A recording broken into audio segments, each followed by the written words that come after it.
अतुल सुभाष मोदी।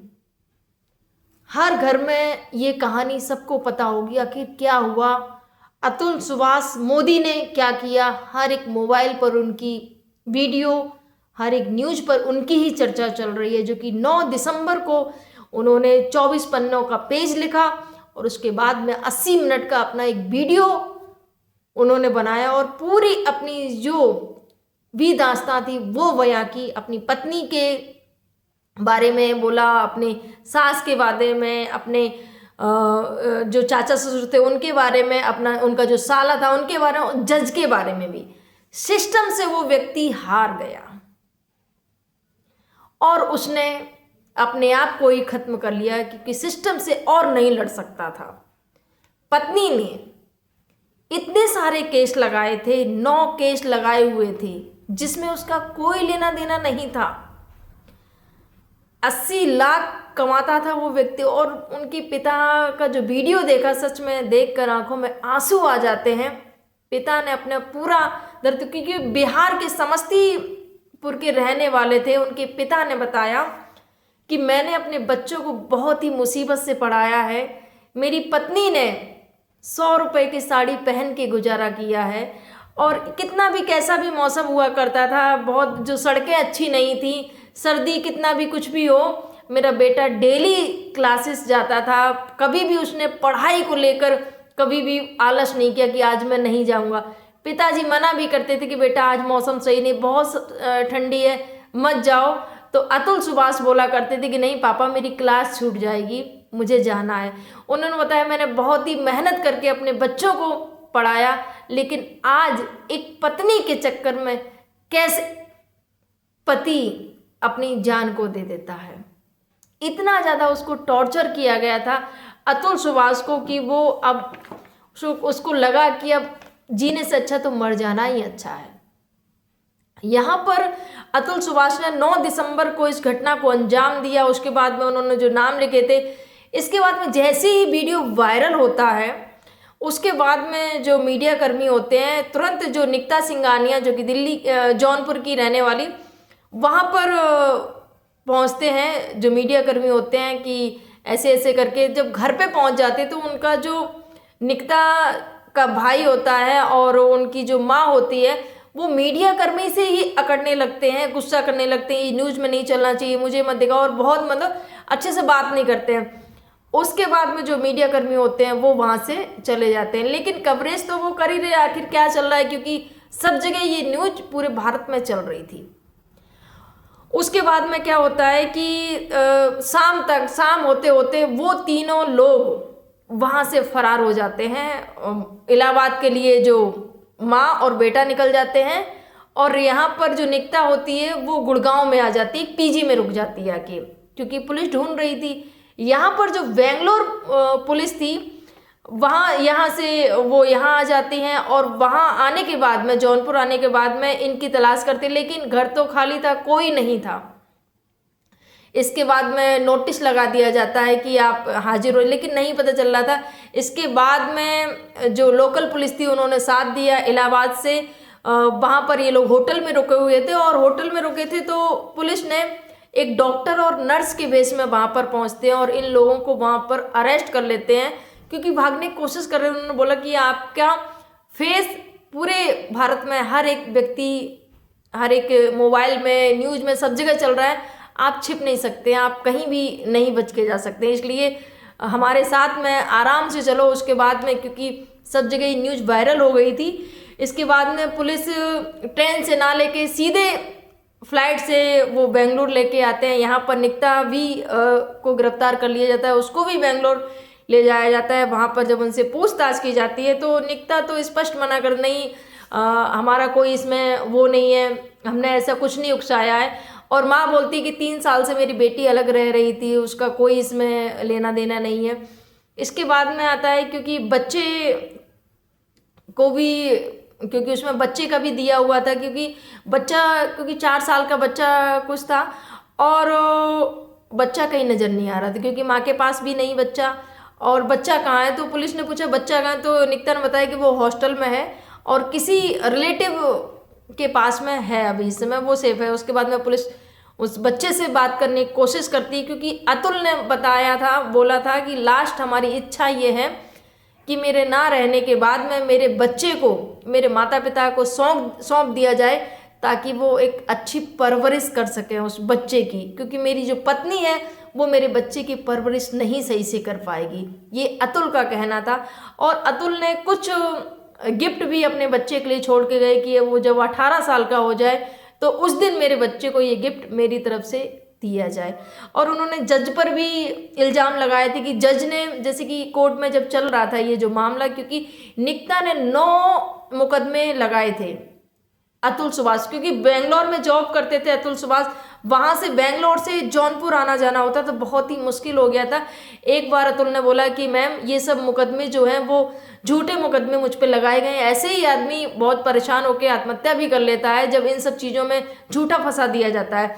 तो निकिता बोलती है तो तुम क्यों नहीं मर जाते हो, ये बोलती है। और वहाँ पर जज साहब जो बैठी होती हैं वो हंस देती हैं। ये हंसना देखा जब अतुल ने, तो अतुल को बहुत ज़्यादा गुस्सा आता है कि देखिए मेरा मजाक बना जा रहा है, सिस्टम से ही हार गया था। उन्होंने बताया कि जज से भी बात हुई कि जज के जो वो होते हैं उनसे बात की कि कैसे भी करके इसको मुकदमे को वो कराए। तो वहाँ पर भी उन्होंने रिश्वत की बोली कि रिश्वत मुझसे मांगी गई थी कि मुझे पहले 3 लाख की बात चल रही थी, उसके बाद में 5 लाख की डिमांड हुई कि 5 लाख पैसा। यहाँ पर निकिता ने बताया कि मैंने 3 करोड़ की, पहले 1 करोड़ की मांग थी, उसके बाद में इसने 3 करोड़ की मांग रख दी कि मुझे 3 करोड़ दे दो, उसके बाद में ये जो मामले हैं वो सब वापस ले लिए जाएंगे और तलाक भी हो जाएगा। 3 करोड़ की बात चल रही थी, ये सब निकिता ने बताया। और यहाँ पर फ्रेंड्स ये जो घटना है बहुत ही ज़्यादा दुख भरी कहानी है। पिता ने जिस दर्द को बयां किया कि हमने ऐसे ऐसे अपने बच्चों को पाल पोस के बड़ा किया, पढ़ाया लिखाया, बहुत अच्छी खासी सैलरी थी अतुल सुभाष के, उसके बावजूद भी दहेज के और पिता की हत्या का भी लग गया। सोचिए, हत्या जैसा भी आरोप, अप्राकृतिक यौन संबंध का भी आरोप लग गया और पिता की हत्या का मुकदमा, झूठा मुकदमा लगा दिया गया। तब बल्कि अतुल सुभाष ने बताया कि जब मेरी शादी, क्योंकि शादी जब हुई थी उसके पहले ही उनको पता था कि पिता की तबीयत सही नहीं रहती, इसलिए जल्दबाजी में शादी की गई। मैट्रिमोनियल साइट से ये रिश्ता देखा गया था, जो कि आजकल सभी शादी.com और सब ऑनलाइन ही रिश्ता देख रहे हैं, ज़्यादातर लोग देख रहे हैं। और उसके बाद में यहाँ पर बोला जाता है कि जल्दी शादी करनी, पिता की तबीयत सही नहीं रहती है और उस वजह से उनके पिता की मौत होती है। लेकिन निकिता सिंघानिया ने यहाँ पर आरोप लगाए थे, मुकदमा लगवाया था अपने पति पर कि मेरे पति ने दहेज के लिए मुझसे डिमांड की थी, इस वजह से मेरे पिताजी जो मानसिक रूप से बहुत ज़्यादा परेशान थे और इस वजह से उनको हार्ट अटैक आया और उनकी मृत्यु हो गई, इसके जिम्मेदार मेरे पति है।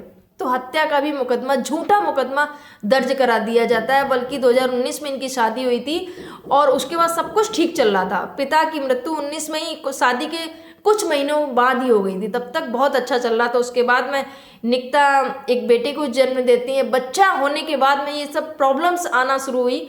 उसके बाद उसके पहले सब कुछ सही चल रहा था, लेकिन जैसे ही प्रॉब्लम आना शुरू हुई उसके बाद में मुकदमे पे मुकदमे लगा दिए जाते हैं, वो भी झूठे मुकदमे लगा दिए जाते हैं। अतुल सुभाष ने बताया है कि बेंगलोर से आना जाना और करना बहुत ज़्यादा मुश्किल हो रहा था और झूठे मुकदमे, बहुत सारी चीज़ें थी जो अब मुझसे सहन नहीं हो रही थी।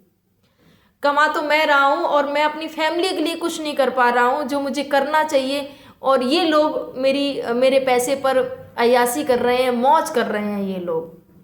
ये भी अतुल सुभाष ने बताया और उन्होंने बताया कि पहले भी 20 लाख में रुपए इनको दे चुका हूँ और भी हमेशा रुपए, जितनी भी इनको हेल्प चाहिए होती थी मैं हमेशा इनके लिए करता रहता था। लेकिन ये जो झूठे मुकदमे लगाए गए हैं इनसे मैं बहुत ज़्यादा परेशान हो गया हूँ और जीना हमारा दुश्वार कर दिया है इन लोगों ने, ऐसा अतुल सुभाष का कहना था। अतुल ने बताया कि इन लोगों को कड़ी से कड़ी सज़ा मिलनी चाहिए जो झूठे मुकदमे मुझ पर लगाए हैं। और उसके बाद में उन्होंने बताया कि मेरा बेटा जब बड़ा हो जाए तो जो गिफ्ट दिया है वो 18 साल में वो मेरे बेटे को दे दिया जाए और मेरे बेटे का पालन पोषण दादा दादी को सौंप दिया जाए। और अगर न्याय ना मिले मुझे, अगर इन लोगों को सज़ा ना मिले और मुझे न्याय ना मिले तो मेरी अस्थियों को जो कोर्ट के बाहर एक किसी नाले में विसर्जित कर देना, ये अतुल सुभाष का कहना था। एक बहुत ज़्यादा वीडियो जो वायरल हुआ, सच में कितना महिलाओं के लिए इतने सारे कानून हैं, पुरुषों के लिए भी कानून बनना चाहिए। मानती हूँ कि पहले बहुत ज़्यादा महिलाओं पर अत्याचार हुआ करते थे, इसलिए महिलाओं के लिए कानून बनाया गया, क्योंकि महिलाएं पहले जॉब नहीं करती थी, घर पे ही रहती थी। कि बहुत ज़्यादा आज भी लोग बहुत ज़्यादा अत्याचार करते हैं, लेकिन आजकल महिलाएं भी बराबरी का हिस्सेदारी, बराबरी जो भी है बराबर का है सब कुछ। यहाँ पर पुरुषों के लिए भी कानून बनना चाहिए, क्योंकि बहुत सारे लोग क्या करते हैं कि अगर रिश्ता नहीं चला तो झूठा दहेज का मुकदमा लगा देंगे, और वो सालों साल चलता रहता है। पूरा घर भी उस झूठे मुकदमे से परेशान हो जाता है। अतुल सुभाष ने बताया कि मैं अपने माता पिता से उन्होंने माफ़ी मांगी कि मुझे क्षमा कर देना, मुझे जब बुढ़ापे पर आपका सहारा बनना चाहिए उस समय मैं आपका साथ छोड़ के जा रहा हूँ। फ्रेंड्स, मैं जो अतुल सुभाष ने किया है बहुत गलत कहूँगी मैं। सिस्टम ने भी बहुत गलत किया उनके साथ में, क्योंकि अगर झूठे मुकदमे लगाए जा रहे हैं तो एक बार क्या जो सिस्टम था उनको नहीं देखना चाहिए कि झूठ है या सत्य है। सही से अगर जांच पड़ताल की जाती तो शायद जो अतुल सुभाष शायद ऐसा ना करते वो। इसके बाद उन्होंने बताया कि मुझे क्षमा कर देना। फ्रेंड्स, कितनी भी समस्याएं, कितनी भी कठिनाइयाँ आए, संघर्ष ही जीवन है। अगर कोई आपको परेशान कर रहा है, आपको प्रताड़ित कर रहा है, तो ऐसा कदम कभी मत उठाइएगा कि आप इस दुनिया से चले जाएं। जरा अपने पीछे छूटे हुए अपने अपनों के बारे में सोचिएगा, अपने माता पिता के बारे में सोचिएगा। कितनी कठिनाइयाँ से पाल पोस के वो आपको बड़ा करते हैं, और आप किसी एक के चक्कर में आप अपनी ज़िंदगी को ऐसे बर्बाद कर देते हैं कि नहीं जीना है। उनके लिए नहीं, कम से कम अपने अपनों के लिए तो सोचिएगा। अपने बूढ़े माता पिता के बारे में सोचिएगा। कभी भी ख्याल, अगर ऐसा कभी भी सपने में भी ख्याल आता तो एक बार अपने को चेहरों को जरूर देख लेना, क्योंकि आप जिसके लिए आप गए हैं ना उनको बिल्कुल भी फर्क नहीं पड़ेगा आपके रहने या ना रहने से। तो उनके लिए इस अनमोल जीवन को आप अपना बर्बाद मत करिएगा। और बस मैं यही कहना चाहूँगी कि अतुल सुभाष का क्योंकि अतुल सुभाष की इच्छा थी कि मेरे माता पिता को मेरे बेटे को सौंप दिया जाए, और उनके बेटे को उनके माता पिता को सौंप दिया जाए। क्योंकि एक पिता, सोचिएगा, अतुल सुभाष ने बताया कि जब भी मैं कोर्ट में जाता था, जब भी तारीख पड़ती थी मैं जाता था, मैं अपने बेटे के लिए सोचता था कि मैं बोलता था पत्नी की बेटे को लेके आना, लेकिन इतने साल तक मेरी बीवी कभी भी मेरे बेटे को नहीं लेके आई, मुझे अपने बेटे को देखने तक नहीं दिया, सोचिए। और उसके बाद में अतुल बहुत ज़्यादा जो भी था दुखी हुए और ये सब चीज़ें नहीं सह पाए और ऐसा कदम उठा लेते हैं। लेकिन मेरा मानना ऐसा नहीं करना चाहिए, और जिन के नाम दिए गए हैं इन पर कठोर से कठोर कार्रवाई होनी चाहिए, ताकि कोई दूसरा अतुल सुभाष और ना बने। पुरुषों के लिए भी कानून आने चाहिए और इन पर कड़ी से कड़ी सजा होनी चाहिए कि कोई पुरुष ATM मशीन नहीं है कि आप हमेशा उसको, अगर तलाक भी लेना है तो जो जायज़ राशि होती है आप उसको लेकर, वो 3 करोड़ की डिमांड कर दी जाती है कि 3 करोड़ दो तब अलग होना है। तो जो भी ये जो आरोपी हैं उन पर कड़ी से कड़ी सजा होनी चाहिए, ताकि अतुल सुभाष को न्याय मिल सके। आपके क्या विचार हैं, आप क्या इस पर कहना चाहिए, कमेंट जरूर करिएगा। आप सभी को मेरा प्रणाम। जय हिंद, जय भारत, जय सिया राम।